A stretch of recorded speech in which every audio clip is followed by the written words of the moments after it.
नमस्कार साथियों, आज की वीडियो के माध्यम से हम लोग चर्चा करेंगे हिंदी गद्य के चैप्टर नंबर 2 के बारे में, यानी कि अध्याय संख्या 2 के बारे में आज की वीडियो के माध्यम से हम लोग चर्चा करेंगे।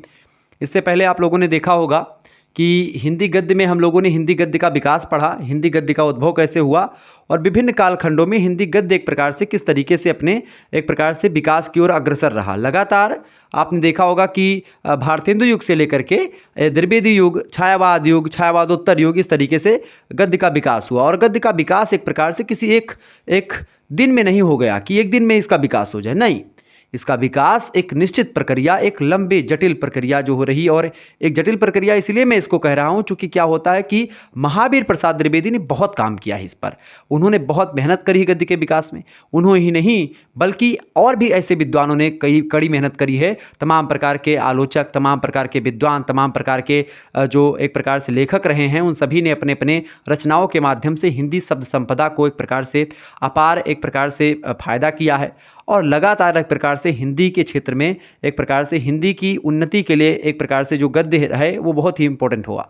क्योंकि गद्य में एक प्रकार से विचार वगैरह तो आप देते ही, इसके अलावा आप अपने ज्ञान का भी संचार करते। किसी भी मुद्दे पर आप अपने वैचारिक दृष्टिकोण को रख सकते हैं। काव्य में क्या होता है, आप इमोशनली अटैच होते हैं और उसको एक प्रकार से शब्दों का उतना एक प्रकार से जाल बुना जाता है काव्य में, अलंकार, रस, छंद, ये सब का प्रयोग, कि उससे अर्थ कहीं ना कहीं पे दब जाता है। लेकिन जो एक प्रकार से सीधे सपाट एक प्रकार से शब्दों में आपको कहना है वो गद्य ही कहला सकता है। यानी गद्य के द्वारा आप जन समान की आकृष्टि को अपनी तरफ, मतलब की दृष्टि को अपनी तरफ खींच सकते हैं, उसके अट्रैक्शन को प्राप्त कर सकते हैं।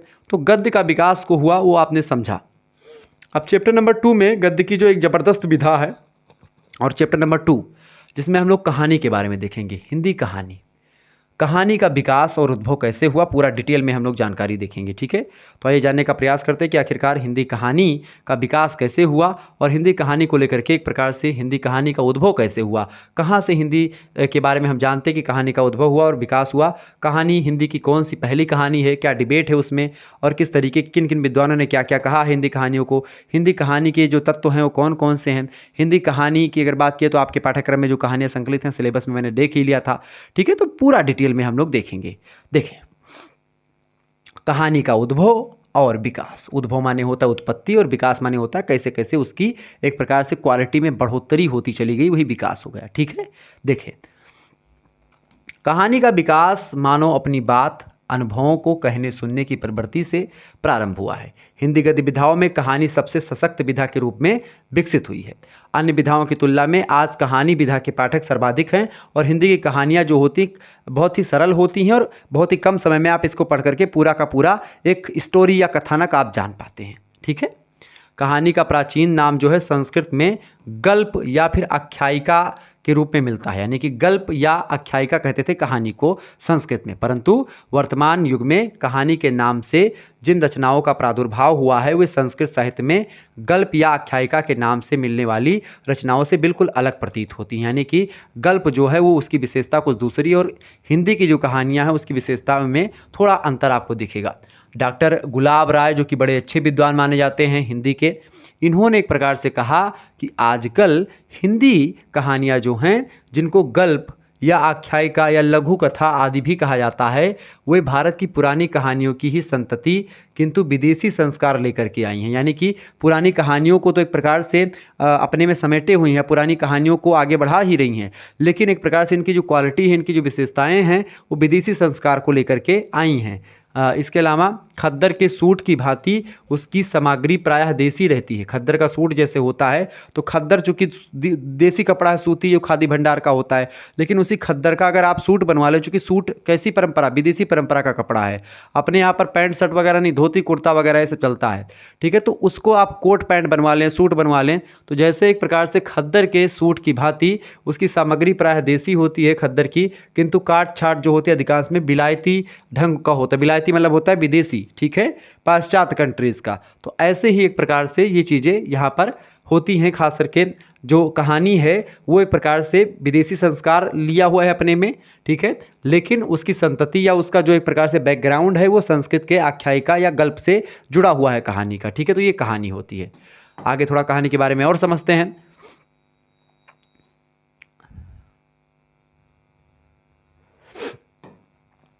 कहानी के बारे में और थोड़ा समझते हैं। देखें, आदिकाल से ही मानव में कहानी कहने और सुनने की प्रबल लालसा रही है। शुरुआत से ही लोग कहानी किस्सा कहते आ रहे हैं। दादा नानी की कहानी आपने सुनी होगी, नानी दादा नाना सभी लोग कहानी सुनाते रहे बचपन में हम लोगों को, और आपको भी सुनाए होंगे। तो सुनने की प्रबल लालसा रही। भारतीय साहित्य में, वेदों में आप देखें कहानियों के माध्यम से, उपनिषदों में, बौद्ध जातक कथाओं, संस्कृत साहित्य में अनेक कहानियाँ देखने को मिलती हैं। ऋग्वेद में, ब्राह्मण ग्रंथों में, उपनिषदों में अनेक सांकेतिक कहानियाँ भी मिलती हैं, जो संकेतों के परिसार या इशारे वाली कहानियाँ जो होती हैं वो। लौकिक संस्कृत साहित्य में भी देखें, संस्कृत की दो साहित्य हैं, एक लौकिक और एक वैदिक। वैदिक साहित्य जो वेदों से संबंधित है, लौकिक साहित्य जो एक प्रकार से उसके बाद से संबंधित है, ठीक है, यानी मतलब पुराण वगैरह से। लौकिक साहित्य में भी कथा साहित्य की प्रधानता रही है। हिंदी की आधुनिक कहानी का जन्म वर्तमान युग की आवश्यकताओं के कारण हुआ। अपने वर्तमान रूप में यह विधा अंग्रेजी साहित्य से होकर के हिंदी में आई है। कहानी को पाश्चात्य देशों में शॉर्ट स्टोरी के नाम से जाना जाता है। एडगर एलन पो एक व्यक्ति हैं। एडगर एलन पो एक विद्वान आदमी हैं। इनको आधुनिक कहानी के जन्मदाताओं में प्रमुख रूप से जाना जाता है। किसको? एडगर एलन पो, ठीक है। ये आधुनिक कहानी के या मॉडर्न जो शॉर्ट स्टोरी है उसके जनक माने जाते हैं, उसके जन्मदाता माने जाते हैं। और एक प्रकार से बेसिकली हिंदी कहानी का जो प्रादुर्भाव हुआ वो संस्कृत से तो हुआ, लेकिन उस पर प्रभाव किसका रहा ज़्यादा? पाश्चात्य एक प्रकार से चीज़ों का, पाश्चात्य कहानियों का, शॉर्ट स्टोरी का। कहानी में जीवन के किसी एक अंग या संवेदना की अभिव्यक्ति होती है। कहानी किसे कहते हैं? कहानी की परिभाषा पूछे तो आप लिख पाएंगे क्या कि कहानी जो होती है उसमें जीवन के किसी एक अंग या एक संवेदना की क्या की जाती है? अभिव्यक्ति की जाती है। इसकी मूल आत्मा जो होती है एक संवेदना या एक प्रभाव होती है, एक इफेक्ट या एक इमोशन होती है। कहानी का मुख्य उद्देश्य जो होता है वो कम से कम शब्दों में, बहुत ही कम समय में, कम शब्दों में उस प्रभाव को अभिव्यक्त करना मात्र, यानी कि किस प्रभाव को? संवेदना, जो एक प्रभाव या एक संवेद होगा है उसको एक प्रकार से कम समय में आपको बता देना। कथाकार और कवि रहे अज्ञे जी, यानी सच्चिदानंद हीरानंद वात्स्य नज्ञे, कहानी की परिभाषा को देते हुए कहते हैं कि कहानी क्या है? कहानी एक सूक्ष्मदर्शी यंत्र है। क्या है? एक सूक्ष्मदर्शी यंत्र होता है। क्या? कहानी, जिसके नीचे मानवीय अस्तित्व के दृश्य खुले रहते हैं। तो मानवीय अस्तित्व के दृश्य खुले रहते कहानी रूपी यंत्र के अंतर्गत, ऐसा इन्होंने कहा। मुंशी प्रेमचंद जो कि कथा सम्राट है, कहानी के सम्राट हैं, लगभग 300 से अधिक कहानियाँ लिखी हैं मुंशी प्रेमचंद जी ने। मुंशी प्रेमचंद जी की पहली कहानी 1916 में आती है और 1936 में एक प्रकार से हिंदी की, मतलब उनकी जो कहानी लास्ट आती है वो है कफन कहानी। 1916 में उनकी कहानी आती है जो आपके पाठ्यक्रम में संकलित है, जिसका नाम है एक प्रकार से अलगू चौधरी और जुम्मन मियाँ वाली कहानी, क्या नाम है उसका? पंच परमेश्वर कहानी। तो ये पहली कहानी उनकी है, और लास्ट कहानी ही कफन कहानी। तो दोनों कहानियों को आप पढ़ेंगे, बड़ा अंतर आपको मिलेगा। तो लगभग 20 वर्षों के कहानी एक प्रकार से साहित्य में अगर आप देखेंगे, मुंशी प्रेमचंद जी ने कहानियों की दिशा और दशा दोनों बदल दी। इसीलिए प्रेमचंद को कहानी सम्राट भी कहा जाता है, उपन्यास सम्राट भी कहा जाता है। कलम का सिपाही भी उनको अमृतलाल नागर कहते हैं, जो कि उनके पुत्र हैं, और कलम के सिपाही नाम से जीवनी भी उनकी लिखी। तो कहीं ना कहीं पे आप देखेंगे कि जो मुंशी प्रेमचंद है उन्होंने कहानी की परिभाषा कहा कि कहानी यानी गल्प एक रचना है। कहानी ये गल्प, यानी कि संस्कृत वाले गल्प की बात हो रही है, तो एक रचना है और उसी गल्प से संबंधित कहीं ना कहीं मानते हैं मुंशी प्रेमचंद, जिसमें जीवन के किसी एक अंग या मनोभाव को प्रदर्शित करना ही लेखक का उद्देश्य रहता है बस। यानी जीवन के किसी एक पहलू, एक अंग या एक घटना के बारे में दृश्य पहुँचाना या उसको प्रदर्शित करना ही कहानी का बेसिकली उद्देश्य होता है। तो ये कहानी की परिभाषा है नहीं। थोड़ा सा कहानी के बारे में समझ लेते हैं। हिंदी कहानी तो आप समझ गए कि कहानी होती क्या है बेसिकली। अब कहानी के बारे में, कहानी की विकास यात्रा कैसे रही, कहानी का उद्भव कैसे हुआ, उसको समझ लेते हैं। देखिए, हिंदी कहानी की विकास यात्रा का प्रारंभ जो होता है सन 1900 ईस्वी से प्रारंभ हो जाता है, उसके आसपास माना जाता है। उचित है, क्योंकि इससे पूर्व हिंदी में कहानी जैसी किसी विधा का सूत्रपात नहीं हुआ था। हिंदी की प्रथम कहानी कौन सी है, सदैव यह एक विवादास्पद प्रश्न रहा है। इस संबंध में जिन कहानियों का नाम लिया जाता है वे कहानियाँ कुछ इस तरीके से हैं। ये एक प्रकार से चार्ट आप जरूर याद कर लीजिएगा, क्योंकि ये चार्ट आपकी परीक्षा में बहुत बार पूछा गया है। अगर आपको पूरा का पूरा कोर्स चाहिए, मैं आपको बता दूं, इससे पहले एक लेक्चर मैंने और दिया है, उसका आपने वीडियो देख लिया होगा। ये लेक्चर भी आप देख लें, यानी कि ये डेमो क्लास, 2 क्लास डेमो है। इसके बाद में जो क्लासेस होंगी वो एक प्रकार से आपकी उसी मतलब कि ग्रुप में होंगी, और जब आप उस कोर्स को ले लेंगे उसके बाद में आपको क्लासेस मिलती रहेंगी, पूरा का पूरा चैप्टर, ठीक है। ये बात आप ध्यान रखें। तो मात्र 100 रुपये में आपके लिए कोर्स लॉन्च किया गया संपूर्ण सिलेबस का, जिसमें आप हिंदी साहित्य के संपूर्ण सिलेबस को BA 3rd सेमेस्टर वाले बच्चे पढ़ पाएंगे। अगर मैं आपको समझाऊं तो देखें, यहाँ पर 91 61 93 60 62 मेरा व्हाट्सअप नंबर है, इसी पर आप SMS कर दीजिएगा। मात्र और मात्र आपकी जो कोर्स की प्राइस रखी गई है आपके कहने पर विशेष करके 100 रुपये कर दिया गया है। तो मात्र 100 रुपये में अभी ऑफ़र चल रहा है, आप इसको ज़रूर ले लें। इसको लेने से क्या होगा कि आप एक प्रकार से आगे चल करके नेट JRF का पेपर देंगे, TGT PGT का पेपर देंगे, MA का एंट्रेंस पेपर देना है, तो आप डिटेल में एक बार अगर हिंदी को पढ़ लेंगे। और मैंने इसलिए फर्स्ट सेमेस्टर और थर्ड सेमेस्टर का कोर्स क्यों लॉन्च किया जानते हैं क्यों? क्योंकि फर्स्ट सेमेस्टर में आपको हिंदी काव्य पढ़ना है। सेकंड सेमेस्टर का मैंने क्यों नहीं लॉन्च किया था आपको पता है? क्योंकि वहाँ पर आपको बस ऐसे कार्यालय हिंदी पढ़नी, ज़्यादा उसमें डिटेल में जाना नहीं होता, इसीलिए मैंने उसका कोर्स नहीं पढ़ाया था। इसका इसलिए पढ़ा रहा हूँ क्योंकि ये आपको आने वाले समय में MA नहीं बल्कि जितने भी कंपटीशन की परीक्षा देंगे उसमें भी आपको यही प्रश्न, यहाँ से प्रश्न आएंगे और बहुत सारी जानकारी आपको यहाँ से मिलेगी। यानी ये पढ़ना, हिंदी गद्य पढ़ना और हिंदी काव्य, ये दोनों एक प्रकार से बहुत इंपॉर्टेंट है। और ये दोनों कोर्स अगर आपने पढ़ लिया, निश्चित तौर पर आपसे टक्कर लेने वाला कोई हिंदी में बचेगा नहीं। आप सारे हिंदी साहित्य को जान पाएंगे, समझ पाएंगे, हिंदी साहित्य की व्यवस्थित जानकारी आपके पास होगी। और हिंदी पढ़ना कितनी सौभाग्य की बात है हिंदुस्तान में, वो आप जानते होंगे। ठीक है, तो मात्र 100 रुपये का कोर्स है, तो आप तुरंत SMS करें 9161936062 पर। अभी कोर्स खुला हुआ है, जल्दी जल्दी आप लोग कोर्स ले लें। ठीक है, जितने जल्दी आप करेंगे उतने आपका ही प्रॉफिट रहेगा। ठीक है, तो उसमें आपको PDF नोट्स, महासंग्राम रिवीजन क्लास के नोट्स, वीडियो और ये जो चैप्टर वाइज वीडियोस हो रही हैं सभी के PDF नोट्स, यानी जो लिखा हुआ आपको दिख रहा है ये सब आपको PDF में मिल जाएगा सब। ठीक है, ग्रुप में। तो आप अभी ज्वाइन करें 9161936062 पर SMS करें। भैया एक टाइम खाना ना खाओ, 100 रुपये का एक थली खाना हो जाता है, लेकिन अगर आप ये कोर्स अगर ले लेंगे तो आप एक प्रकार से एक दिन खाना नहीं खाएंगे तो कुछ होगा नहीं, लेकिन एक बार अगर कोर्स ले लेंगे तो एक प्रकार से आपका जीवन सफल हो जाएगा। और आप लोग अभी समझ नहीं रहे हो, मैं बार बार मतलब ये कह रहा हूँ, इसका मतलब ये नहीं कि मैं एक प्रकार से ये बोल रहा हूँ कि आप मुझे 100 रुपये देंगे इसके लिए मैं बोल रहा हूँ।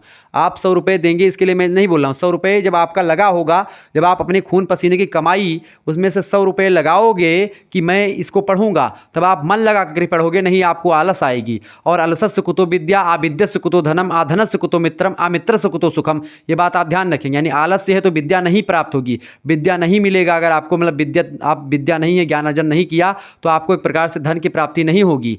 आपको एक प्रकार से जब धन की प्राप्ति नहीं होगी तो आपके मित्र नहीं बनेंगे, और जब आपके मित्र नहीं बनेंगे तो आपको सुख की प्राप्ति दैट इज इम्पॉसिबल, हो ही नहीं सकती। यानी अलसस्य कुतो विद्या, आविद्यस्य कुतो धनम, आधनस्य कुतो मित्रम, अमित्रस्य कुतो सुखम। तो आप हमेशा जीवन में कभी सफल नहीं हो पाओगे अगर आप शिक्षित नहीं होगे, आप ज्ञानार्जन नहीं कर पाओगे। तो एक प्रकार से ज्ञानार्जन करने का एक बार अगर आप हमको मौका देंगे तो हम आपको इतना एक प्रकार से बताएंगे, क्योंकि मैं पिछले 6-7 वर्षों से आपको पढ़ा रहा हूं, तो एक प्रकार थोड़ा बहुत तो आपसे ज़्यादा जानता हूं, थोड़ा बहुत। तो आप वो समझें कि आपके बड़े भाई हैं और आपके लिए मैं अच्छा ही करूंगा। तो अगर आप चाहें तो ले सकते हैं। जिनके पास एक प्रकार जो नहीं चला पाते गूगल पे, फ़ोन पे, उनके लिए भी व्यवस्था करिए कि भाई वो दूसरे से भी सेंड करवा सकते हैं। ठीक है, स्क्रीनशॉट आप सेंड कर देंगे और जल्दी से जल्दी आप कोर्स लेने का प्रयास करें। ठीक है, चले अब मैं आपको समझाने का प्रयास करता हूं इन चीज़ों को कि आखिरकार कौन सी कहानी जो पहली है। देखिए, कुछ कहानियां जो कि विद्वानों ने बताई। पहली कहानी इंदुमती। इंदुमती कहानी जो है इसको लिखा है किशोरीलाल गोस्वामी जी ने। किशोरीलाल गोस्वामी को एक प्रकार से हिंदी का प्रथम कहानीकार भी कुछ लोग मानते हैं, क्योंकि पहली कहानी जब इंदुमती है तो एक प्रकार से किशोरीलाल गोस्वामी उसके लेखक है, तो पहले कहानीकार ही हो गए। 1900 ईस्वी में इस कहानी का प्रकाशन हुआ। इसके बाद में दूसरी कहानी जो हिंदी की मानी जाती है, अभी मैं डिबेट जो है तमाम सारी उस पर चर्चा करूंगा, क्यों इसको नहीं माना जा सकता और क्यों किसको माना जा सकता है, इन दोनों मुद्दों पर मैं चर्चा करने वाला हूं। दूसरी कहानी गुलबहार, नए शोध के स्वार, ये भी किशोरीलाल गोस्वामी की कहानी है। 1902 में इस कहानी का प्रकाशन हुआ। इसके बाद में तीसरी कहानी आती है प्लेग की चुड़ैल। प्लेग की चुड़ैल कहानी लाला भगवान दास की है। लाला भगवान दास की ये कहानी प्रकाशित हुई 1902 ईस्वी में। ठीक है, इसके बाद में चौथी कहानी है 11 वर्ष का समय। 11 वर्ष का समय स्वयं आचार्य रामचंद्र शुक्ल की कहानी है। और ये आचार्य रामचंद्र शुक्ल की अगर बात की तो इन्होंने एक प्रकार से कहानी का विवरण दिया कि ये कहानियाँ पहले लिखी गई। उन्हीं की पुस्तक हिंदी साहित्य के इतिहास में आपको ये जानकारी मिल जाएगी। ठीक है, हिंदी साहित्य के इतिहास की पुस्तक तो मैंने आपको दिखाई ही दी थी वो दिन। ठीक है, तो हिंदी साहित्य का इतिहास अगर आप नहीं पढ़े हैं तो बिल्कुल रामचंद्र शुक्ल का पढ़ना चाहिए आपको। 11 वर्ष का समय आचार्य रामचंद्र शुक्ल की पुस्तक है। 1903 ईस्वी में इसका प्रकाशन हुआ। ये कहानी है आचार्य रामचंद्र शुक्ल की। इसके अलावा पांचवी कहानी है वो है पंडित और पंडितानी। पंडित और पंडितानी कहानी है गिरिजा दत्त बाजपेयी जी की। 1903 में इस कहानी का प्रकाशन हुआ है, ये बात आप ध्यान रखेंगे। और छठी कहानी है वो है दुलाई वाली। दुलाई वाली कहानी की अगर बात की तो इसको लिखा किसने है? बंग महिला ने। बंग महिला एक प्रकार से इनका दूसरा नाम है राजेंद्र बाला घोष, ठीक है। और कहानी कौन सी है? दुलाई बाली, ठीक है। 1907 में इस कहानी का प्रकाशन हुआ। तो हिंदी की एक प्रकार से शुरुआती कहानियाँ जो हैं ये 6 कहानी इस तरीके से बताई गई, लेकिन इसमें एक प्रकार से बड़ा डिबेट रहा है। उस डिबेट के बारे में मैं आपको बताने का प्रयास करूँगा, ठीक है, कि आखिरकार क्यों किशोरीलाल गोस्वामी की इंदुमती कहानी इस समय खारिज हो गई है और क्यों इसको एक प्रकार से नहीं माना जाता हिंदी की पहली कहानी। देखिए, आचार्य रामचंद्र शुक्ल का एक काल विभाजन रहा है मतलब कहानी का विभाजन रहा। आचार्य शुक्ल ने इंदुमती को प्रथम मौलिक कहानी माना, जिसका प्रकाशन 1900 ईस्वी में हुआ। कहाँ से? सरस्वती पात्रिका, जिसके प्रकाशक कौन थे? महावीर प्रसाद द्विवेदी। उस पात्रिका से एक प्रकार से ये कहानी प्रकाशित हुई। एक मिनट रुकेंगे।